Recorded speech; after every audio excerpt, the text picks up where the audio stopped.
من از ملک پدر کردم جدایی. گرفتم با غریبان آشنایی، غریبان حالت خوبی ندارند، اول مهر است و آخر بی‌وفایی. اگر شیر و شکر غربت بنوشم، به مانند گدایی وطن نیست. احسن. اگر داد دلم با کوه بگویم،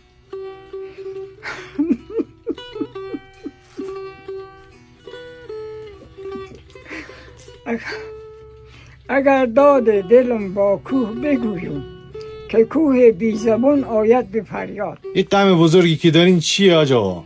غم بزرگ غریبیه. غریبی؟ غریبی بله. غریبی خیلی سخت است. 20 سال میری یک خانه یک حیاتی میبینی خانه خراب شده. یادم میاد که این خانه نماز میخوندن، قرآن میخوندن، روزه میگرفتن، حالا این خانه خراب شده. بله. دلتون برای پدرتون یعنی بیشتر از همه تنگ شد؟ یعنی پس این دلتنگی ها ادامه داره هنوز؟ بله. تموم نمیشه؟ نه.